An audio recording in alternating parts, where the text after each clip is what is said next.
Welcome back to another video. Today I'm sharing this delicious and super simple healthy pizza made with a sweet potato crust. So to make this, we're going to start off with 1 flax egg, which is 1 tablespoon of flaxseed and 2.5 tablespoons of water. I decided to keep this vegan, but you could also use a regular egg. Then we're going to take 1 medium sweet potato and we're just going to cut that into rounds. And I decided to keep the peel on so that it keeps the nutrients in the sweet potato while it boils on the stove. So then we're just going to put that into a pot with water just enough to cover it. You don't want to have too much water or else it's going to take a really long time to get tender. And then we're just placing that on the stove for around 20 minutes until the sweet potatoes are tender. Then, as you can see, mine are tender, so we're just going to take them out of the pot and we're just going to place them onto a cutting board so that we could take off the skins. And this is very important because you obviously don't want sweet potato peel in your pizza.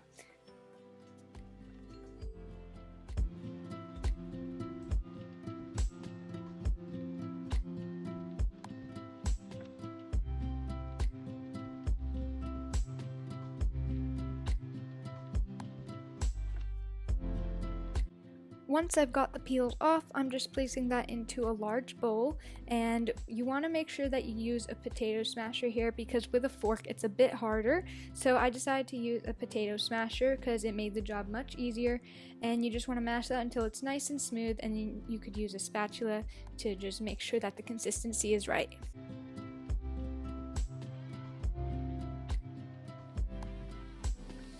Next, we're adding our solidified flax egg, and you want to mix that with the sweet potato until it is well combined.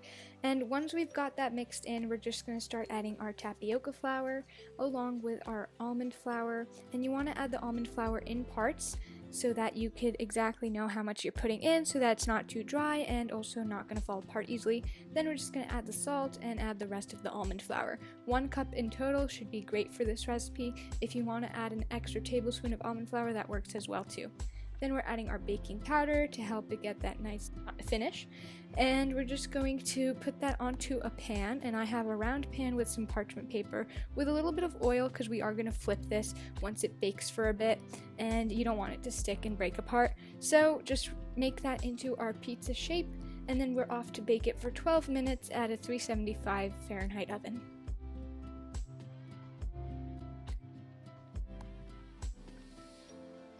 Here I'm just showing you guys what pizza sauce that I use. It's the Pommy strained tomatoes, so it doesn't have any of the seeds or peels, and it's only tomato, and then I like adding the seasonings that you see on the side to make it a pizza sauce. And I like making my own. You could obviously buy your own, but making it is just so much better. And then we're just going to take the pizza crust out of the oven and we're going to flip it. As you can see, I used 2 pieces of parchment paper and then I just fixed it so we obviously don't have some funny bends. And then we're just adding our pizza sauce along with our vegan cheese. You could obviously use regular cheese as well. And I'm adding some toppings such as onions, which red onions are obviously the best for pizza, and some mushrooms, garlic, and some chives.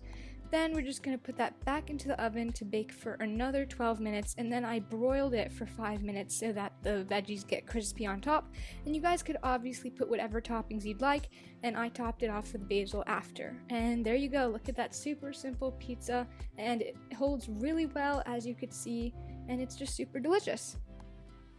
I hope you enjoyed this recipe, and don't forget to leave your comments down below on what you think, and like this video if you enjoyed it, and subscribe if you want more videos like these.